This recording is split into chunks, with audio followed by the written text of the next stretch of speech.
Prezados irmãos e prezadas irmãs, estamos diante de mais um estudo da Escola Bíblica Dominical da Igreja Evangélica Congregacional do Largo do Tanque. E hoje nós vamos dar continuidade ao nosso estudo da Escola Bíblica e hoje vamos falar da lição 4, cujo título é O Servo é o Filho de Deus. Mas antes de darmos início a essa lição, vamos dirigir a Deus em oração pedindo a sua bênção para esses momentos. Senhor Deus e Pai, muito obrigado, Senhor, por mais um dia. Obrigado pela Tua graça, Tua misericórdia, o Teu amor, o Teu perdão. Obrigado porque o Senhor tem cuidado de nós, tem nos abençoado. Agora, Senhor, eu quero te pedir, Senhor, perdão pelos nossos pecados, nossas faltas, tudo aquilo que fazemos que não te agrada.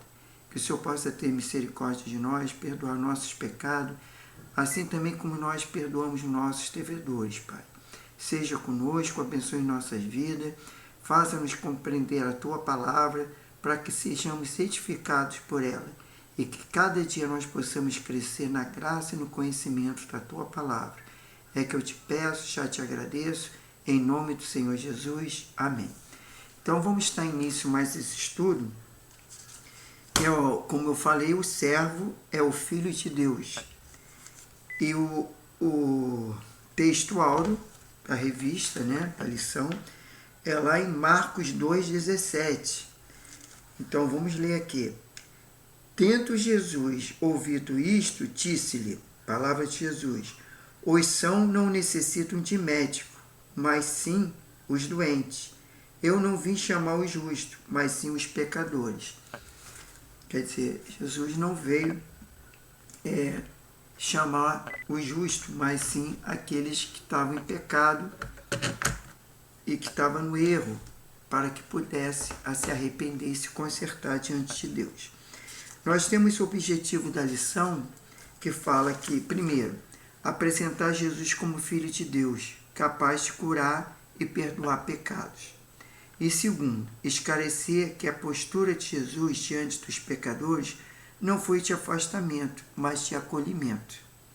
Temos aí a leitura diária.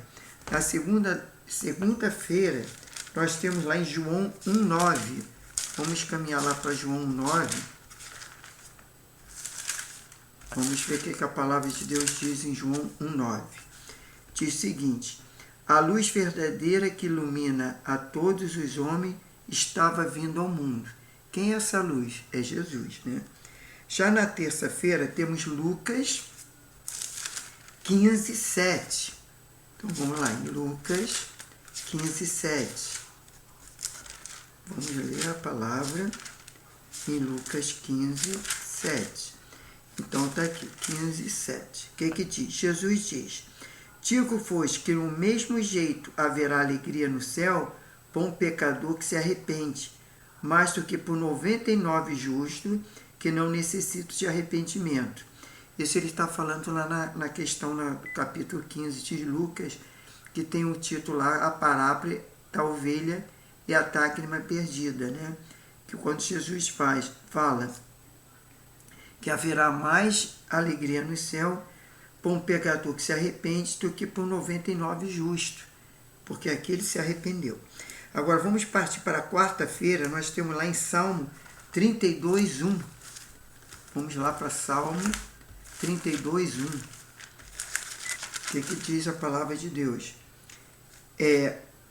Bem-aventurado aquele cuja transgressão é perdoada e cujo pecado é coberto.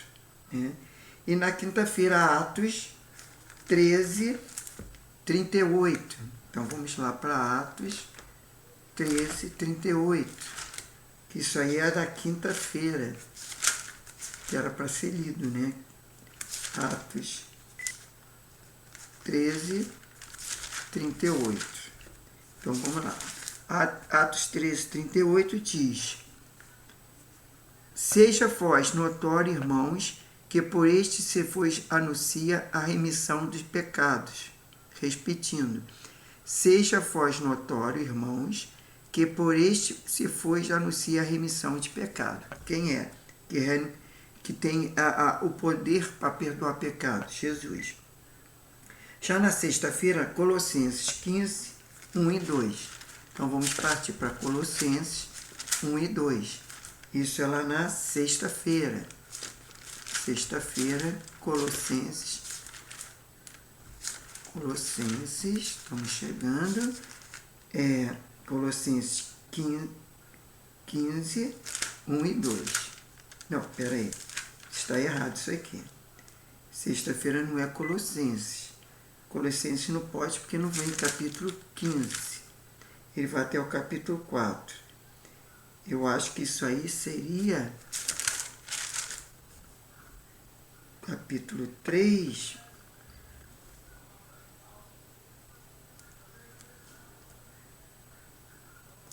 Isso aqui não é Colossenses não. Mas vamos partir para sábado agora, para não perder tempo. Tiago 5, 15, 16 e depois 20. Então, Tiago, vamos partir para Tiago. Tiago 5, já estou aqui em 5, e 15 e 16. Então, o que diz no 15 e 16?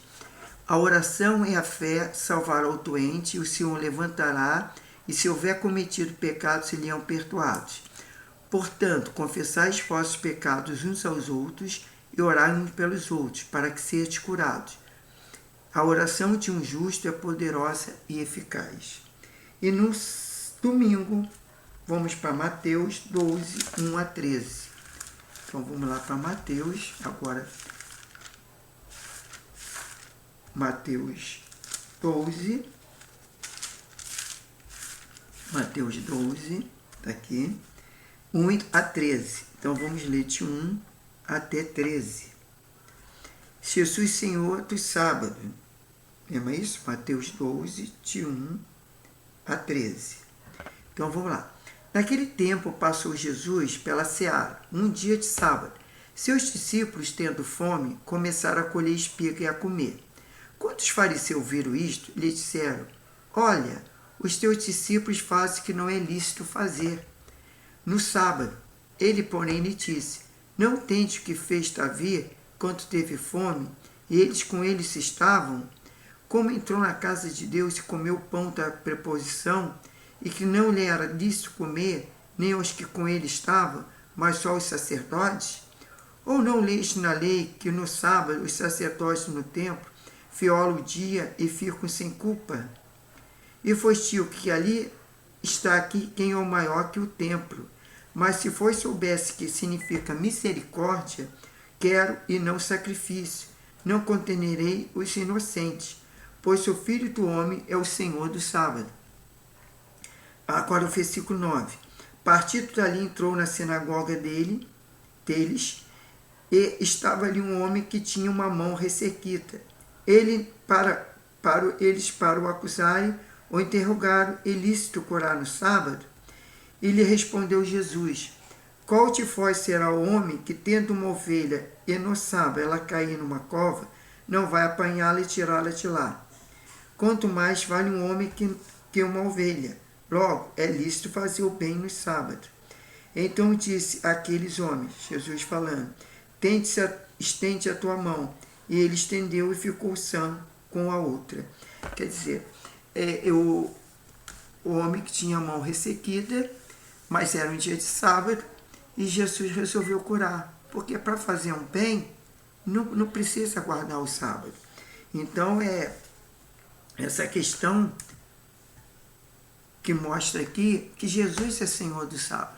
Ele tem todo o poder e toda a autoridade. Porque além de ele ser servo, homem, ele era Deus também. Agora vamos partir para a introdução da revista. A introdução da revista diz o seguinte: dissemos na primeira lição que o Evangelho de Marcos apresenta Jesus como servo, porque ele não estava preocupado com seu próprio bem-estar, mas no cumprimento da sua missão. Ele era totalmente humano nos diversos aspectos de sua vida, nem em tudo semelhante a nós, exceto no pecado, que ele já não pecou, né? Hebreus 2, versículo 17 e Hebreus 4, versículo 15. Todavia, a completa humanidade de Jesus não exclui a realidade de sua divindade. Ou seja, ainda que completamente humano, o servo também era Deus em sua plenitude. Em outras palavras, Cristo é Deus, mas que de Deus é este? É os fatos narrados no capítulo 2 de Marcos revelam esta verdade. Aí vem aqui, número 1, da página 22. Um Cristo que perdoa. A cura efetuada por Jesus durante o exercício de seu ministério não serviram ao propósito de autopromoção, e nem tampouco com o objetivo apenas de satisfazer as necessidades das pessoas que vinham até ele. Todavia, todas as curas ocorridas através de seu ministério serviam a um propósito maior. Em Marcos 2, 1, 28, encontramos Jesus Cristo pregando em uma casa completamente lotada e notamos a estratégia de 4 amigos para levarem a ele um homem paralítico. Mais importante do que a estratégia daquele homem, entretanto, foi a ação de Jesus alcançando aquele paralítico. Notemos que ao ver o homem paralítico, Jesus não ofereceu apenas a cura da sua doença física, mas uma cura maior, conforme 1 Pedro 2, 24, 25. Assim temos uma grande lição dada pelo Mestre. Mais importante do que a satisfação dos desejos pessoais imediatos é a cura dos pecados daquele homem. Notemos ainda que naquele homem não pediu para receber o perdão dos seus pecados, mas Jesus conhecia a sua verdadeira necessidade. E conforme João 3, versículo 7. Ou seja, Jesus sabia que aquele paralítico realmente necessitava. Ao saber de sua real necessidade, Jesus foi ao seu encontro, ofertando perdão dos pecados, conforme Romanos 6, 23. Não para um pecado específico, mas para todos os pecados. Não existe pecado que não possa ser perdoado, quando nosso coração está aberto ao acolhimento das boas novas. Em 1 João 2, 2, assim é impossível que venhamos até Cristo sem que Ele tenha vindo a nós primeiro, conforme Efésios 2, versículo 1, e 1 João 4, versículo 10 e 19. Sem que sejamos despertados por Ele acerca de nossas reais necessidades. No número 2 da página 22 diz um Cristo que cura. Após os pecados terem sido perdoados, Jesus curou o paralítico. Depois de realizar o maior milagre, Jesus solucionou o problema que incomodava aquele homem. Aqui o esforço de 4 amigos é recompensado e a misericórdia de Cristo é revelada. Se ele tivesse apenas efetuado a cura, então poderia ser comparado aos curandeiros, os quais faziam também a mesma coisa. Contudo, o perdão dos pecados ofertado ao paralítico, seguido do milagre operado naquela casa, revelou que a misericórdia e a graça de Deus estava sendo derramada no suprimento das pequenas necessidades, conforme Filipenses 4, versículo 9. Deste modo, o seu amor por nós, revelado no perdão de nossos pecados, vem acompanhado do cuidado que nos supre, conforme 1 Pedro 5, versículo 7. Tendo iniciado a maior obra em nós, ele completa cuidando de nossas vidas, conforme Filipenses 1, versículo 6. Sua palavra foi direta. Ele mostrou suas prioridades, perguntando aos críticos: o que é mais fácil dizer, perdoados estão os seus pecados, ou toma sua cama e anda? Ele não deixou de realizar a cura, contudo, não fez no primeiro momento para deixar claro sua prioridade no trato com o homem. Ele visa em primeiro lugar o perdão dos pecados, mas pode realizar milagres entre nós, de acordo com a sua vontade e os seus propósitos. Por que Jesus se preocupava em curar, mas se preocupava também em perdoar? E ele dizia que seus pecados estão perdoados. Claro que tanto o homem com a mão ressequida, quando aquele homem que estava paralítico, que Jesus curou e mais disse que seus pecados serão perdoados, porque na verdade o pecado afasta de Deus. Os nossos pecados, enquanto a gente não tem os nossos pecados perdoados, nós não ficamos em paz, nós ficamos em agonia, em sofrimento, Porque o pecado, ele traz sofrimento, ele traz tristeza, ele traz agonia. Então, o que acontece? Quando Jesus fala que os seus pecados estão perdoados, ele deve ter sentido um alívio, e aí houve a cura. E outra coisa também, que o mais importante não é a cura física, mas é a cura espiritual. É aquela pessoa que muitas vezes está com uma enfermidade e às vezes ela é curada fisicamente, mas não é curada espiritualmente, porque ela não confessa Jesus como Senhor e Salvador, e ela não tem a vida eterna. Porque o que acontece? Aí você pode dizer assim, mas espera aí, se Jesus perdoou o pecado desse homem, então, do paralítico, ou outro que está a mão ressequida, então eles não vão pecar mais? Sim, vão pecar. Mas aqueles pecados, todos que eles carregavam, foram perdoados. E aí, uma vez eles crendo em Jesus, e sabendo que Jesus deu esse alívio, perdoou os seus pecados, eles podem confessar a Jesus seus pecados e normalmente serão perdoados, porque o Senhor é fiel e justo para nos perdoar. Quando nós nos arrependemos, nós confessamos nossos pecados diante dele. E aí, o que acontece? Gente, porque eu me lembro que esse homem, ele te via, eu não sei a idade dele, mas imagine que por ele falar em homem, ele já tinha acima, talvez uns 20 e poucos anos, então ele já carregava muitos pecados, de repente deste novo. Então o que acontece? Ele teve seus pecados, então houve um alívio para ele, e aí sim ele conseguiu ser curado. E eu creio também que eles foram curados espiritualmente, que eles tiveram a oportunidade de aceitar Jesus como Senhor e Salvador da vida deles, uma vez que o próprio paralítico iria reconhecer que Jesus curou, que Jesus era Deus, que Jesus tinha poder para curar, não só para curar, mas também para perdoar os seus pecados. Agora, partindo para o item 3, um Cristo contestado pelos religiosos. Os episódios escritos em Marcos 2, 1, 28 estão entrelaçados. Deste modo, o episódio da cura do paralítico, o questionamento da cura no sábado e, posteriormente, jantar com os pecadores, por ligação entre si. O texto de Marcos revela-nos um Cristo diferente daquele que os judeus esperavam. Vejamos. Vamos lá. 3.1. Primeiro, acusados de violar a lei. Os religiosos que souberam do perdão dos pecados oferecido por Jesus, aquele homem, se puseram a blasfemar contra ele.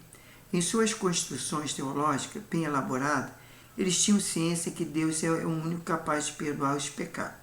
Mas suas elaborações teológicas não estavam de acordo com uma interpretação correta dos fatos. Ou seja, eles tinham uma teologia segura neste aspecto, mas tinham dificuldade na aplicação deste conceito teológico. Assim, não basta termos uma boa teologia. Ela é muito importante nessa fase histórica que atravessamos, mas é preciso saber aplicá-la. A misericórdia deve sobressair sobre as ortodoxias vazias, conforme Mateus 12, versículo 7. Uma compreensão teológica adequada deveria estar consciente de que ali não estava mais o Messias popular. Ali estava o Filho de Deus e que venceria o pecado e por isso tinha poder para perdoar. Aí vamos lá. Número 3.2. O acolhedor. A performance religiosa dos fariseus, maiores opositores do ministério de Jesus, incluía a separação daquelas pessoas consideradas por eles como impura e indigna de se chegarem a Deus.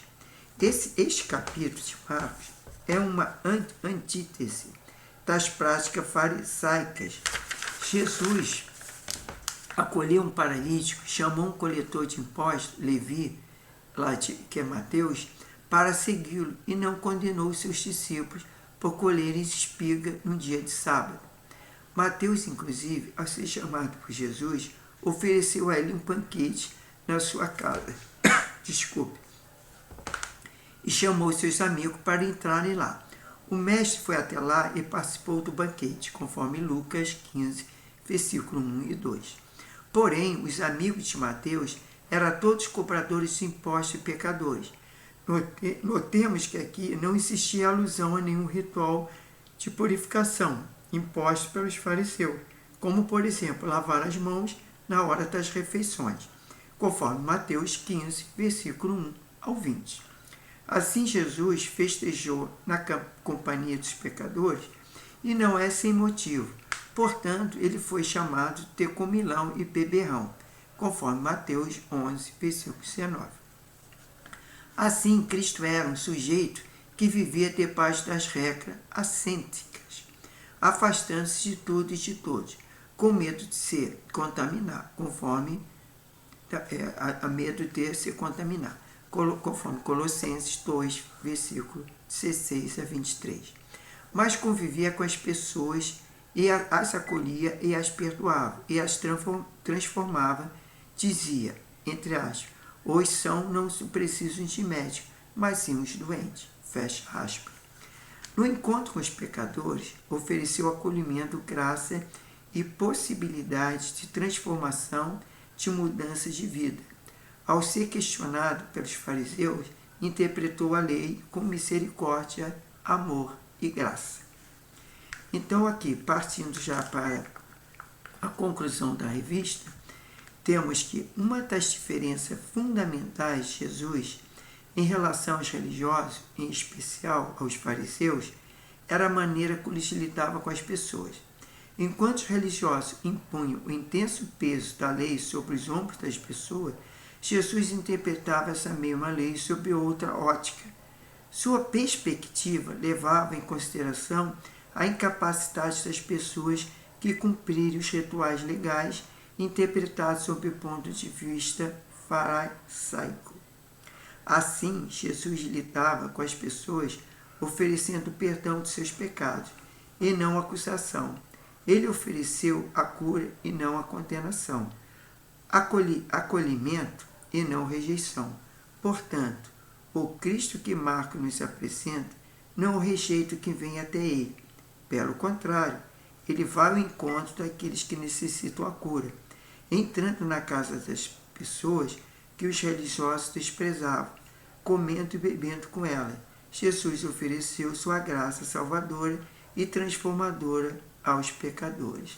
Quer dizer, Jesus não fazia exceção de pessoas. Jesus acolhia todos.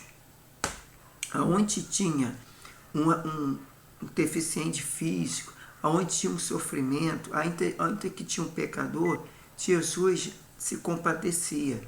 Porque normalmente são essas pessoas que, através do sofrimento, que é muito mais fácil chegar a Deus. Então eles sempre pediam, clamavam Jesus, e outros acreditavam que Jesus poderia o curar, né? Então o que acontece? Mas Jesus, ele acolhia todos, mesmo se fosse um rico ou que fosse, mas Jesus também não ia fazer exceção da pessoa. Isso Jesus veio com esse propósito, salvar ao perdido e curar o doente.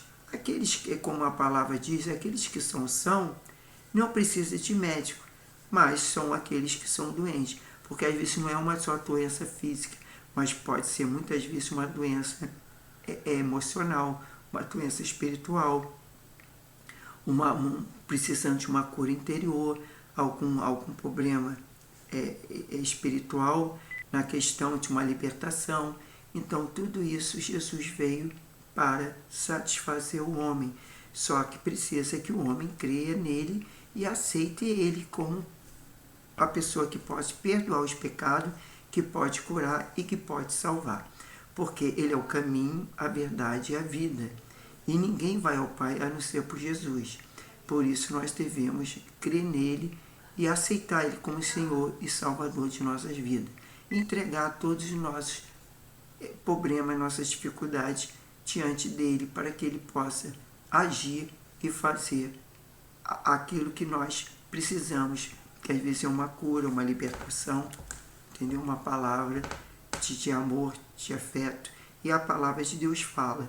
A palavra de Deus ela é eficaz e ela não volta vazia. Se todos aqueles que tivessem com problema, com dificuldade, procurassem na palavra de Deus, ela com certeza ia arrumar um consolo e uma cura para aquelas pessoas que muitas vezes estão deprimidas e estão com sofrimento. Mas vamos agradecer a Deus por mais essa aula, vamos agradecer a Deus por mais esse dia e que Deus possa abençoar cada um. Senhor Deus Pai, muito obrigado pelas tuas palavras, obrigado por Jesus ter vindo ao mundo, obrigado por Ele ter morrido na cruz, no Calvário, para nos salvar, nos libertar, nos curar, e Ele vive eternamente, Senhor, há o mesmo milagre que Ele fez no passado, Ele faz hoje, Ele veio para salvar, para libertar, para curar, Ele não faz exceção de pessoas, mas aqueles todos que buscam, encontram, Senhor. Porque Jesus, Ele não invade a casa de ninguém, Ele não invade o coração de ninguém, mas Ele bate no coração, Ele bate na porta. E se a pessoa deixar Ele entrar, entregar sua vida a Ele, Ele vai salvar, vai libertar, e vai curar, e vai perdoar seus pecados. Por isso nós louvamos e agradecemos a Deus por ter enviado seu Filho, né? E porque Ele nos salva e nos liberta. Muito obrigado, Senhor, por mais esse dia. Peço por cada família que está assistindo através das redes sociais, que o Senhor possa abençoar o nosso domingo, dar uma semana próspera, uma semana abençoada, que possa livrar desse mundo mal, desse mundo perverso, do espírito maligno, de toda a seta diabólica, de tudo aquilo que nos provém de Ti, Senhor, que possamos crescer espiritualmente, cada dia mais nos santificarmos diante de Ti, e que o Senhor possa nos estar abençoando a cada vida, Pai, libertando, curando e salvando, para a honra e glória do Seu santo e poderoso nome. É que nós pedimos, já Te agradecemos, em nome do Senhor Jesus. Amém. Então, irmãos e irmãs, próxima semana é a lição 5. O que diz? Chamados para o serviço. Quem que foi chamado para o serviço? Nós. Nós que cremos em Jesus, que somos servos do Senhor, do Deus vivo, nós somos chamados para o serviço.